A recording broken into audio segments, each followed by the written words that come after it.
Prestige Protective Coatings, introducing our new product line, Resin Tech. This is the countertop. It also comes industrial coatings and so on, but we're going to demonstrate the table countertop product right now. We have an old wood table. I think I paid $10 for at a garage sale. You can see the condition of it is awful. I'm going to prep this right now. We'll sand it and put a primer coat on, and then we're going to put a beautiful metallic epoxy over it, and this table is going to be gorgeous. I'm going to start with the prep.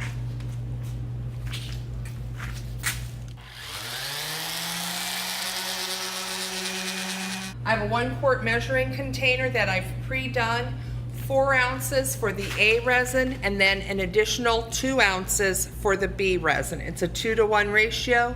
I'll put in our white primer for this tabletop because I want a light metallic color, so we'll be using a white primer.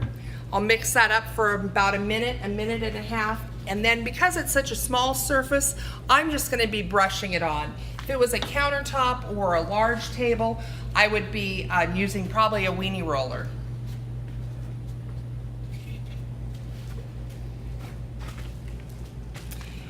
And I'm just pouring to my pre-marked lines.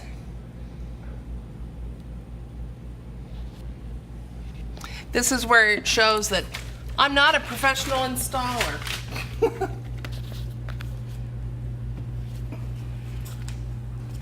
And I'm going to go to my next mark.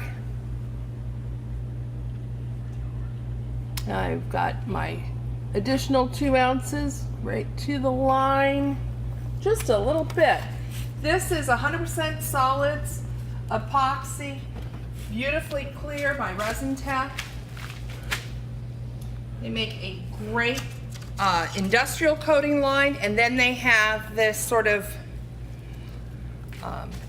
almost craft line, I guess you could call it. Just putting in some white pigment. I'm not going to need very much.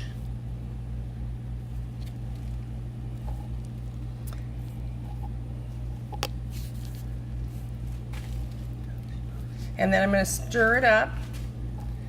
I'm going to just use my same stick. And I want to make sure that I scrape the sides. Get all the pigment in there really good.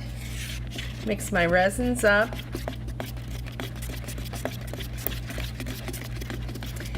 And you should do this for about a full minute. Like all epoxies, once it's mixed up, get it out of the container. We'll certainly have some working time here. This is a very small surface, easy for anybody to do. But if I was doing a larger area, it's important to get that epoxy out of the container. Pour a bead out.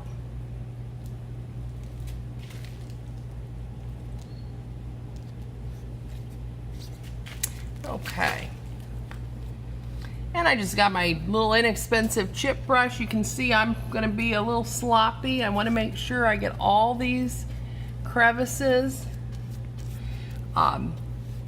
This has already been taped off and draped off, so that's allowing me to be a little sloppy. So I've already poured off 4 ounces of my A resin. Then I'm going to put my B hardener, 2 ounces. It's a 2-to-1 ratio again. We're using the same kit. That's the great thing about these countertops. You're just going to be using a few ounces of each. And then I'm going to be putting in my powder pigment. I'm going to make 3 different batches. I'm going to use the bright white from Resin Tech as the body coat, and then we're going to do some highlight coats of a blue and a dark yellow, and I'll just be mixing that in as I need it. So I've already got my 4 ounces of A. I'm putting in my 2 ounces of the B hardener into my pre-marked containers. Okay.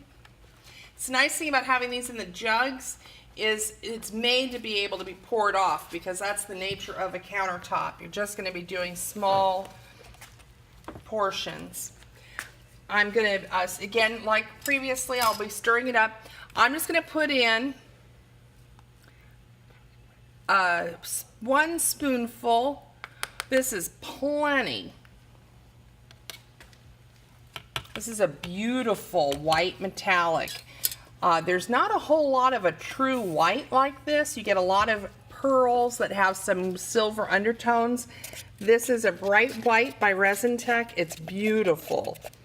And with our white primer coat, this is going to be gorgeous. I'm going to pour this on, and again, letting it drip. I want to make sure I get the edges of my table covered really well.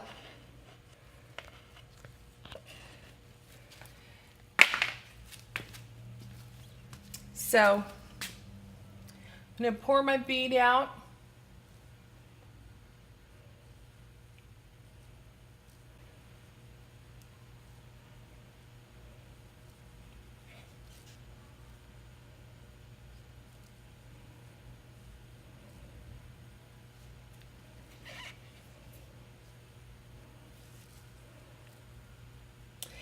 This epoxy has self-leveling properties to it also.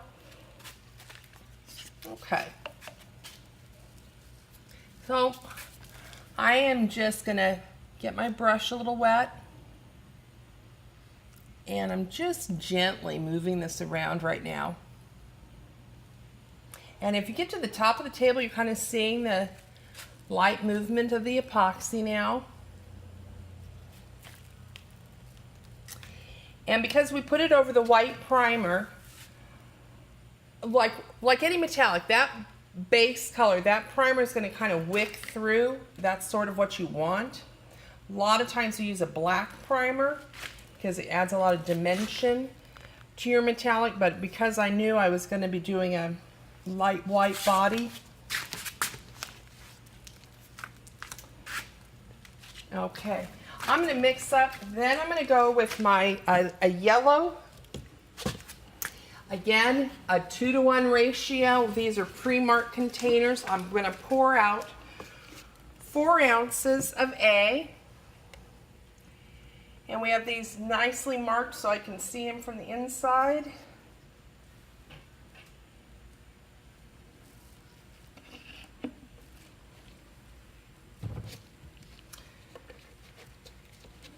Pour 2 ounces of my hardener, the B.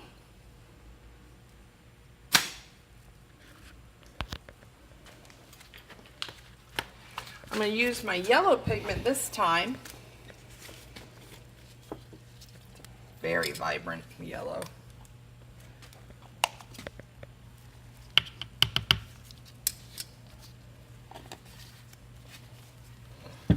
Mix it up. Okay, so what I'm going to do is do a light pour. I'm going to start off the table so that I don't get a clump, and I'm just going to go off the table. And I'm going to let that kick up for just a minute.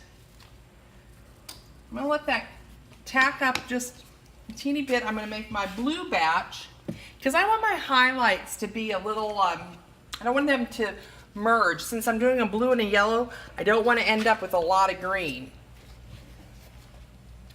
Okay, this is my other highlight, 4 ounces of the Part A resin. Again, in my pre-measured, all ready to go container.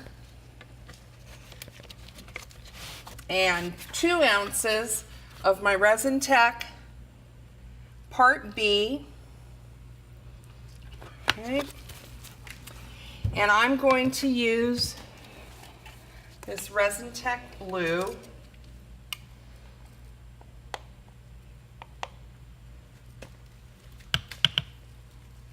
Okay. And I'm going to mix that up. I'm off the table, dribbling it on.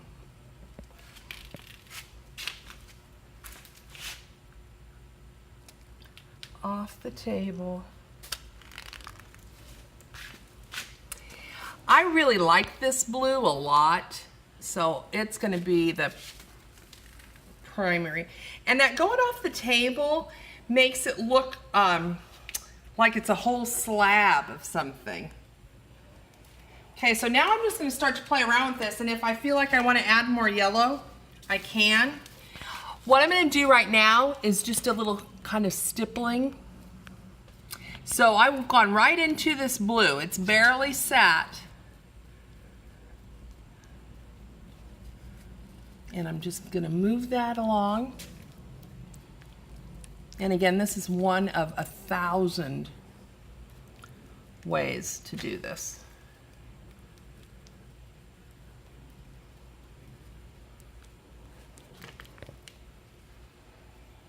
And you can see I'm kind of pulled back. Okay, since I'm going with this blue into the yellow, I'm going to create a little green. I already know that.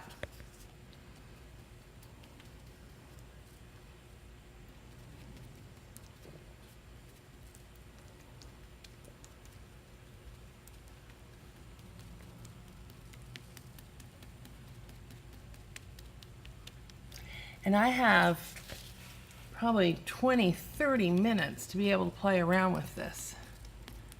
Okay, and so now you can see, because I touched the yellow, I'm bringing a little yellow in there. And by stippling, I'm just kind of altering. Now I'm pulling up the white with the blue.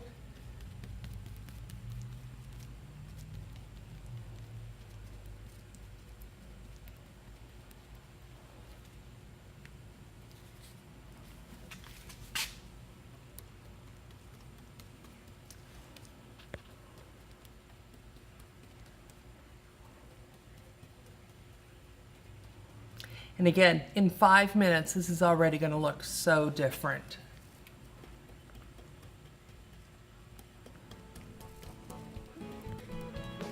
And all I'm doing is pulling back up the metallics. I'm going to keep that little bit of yellow there because that's in my furniture, or excuse me, in the bed set. And I'm actually, I think, I'm just going to let this sit for a few minutes and we'll see how it's looking.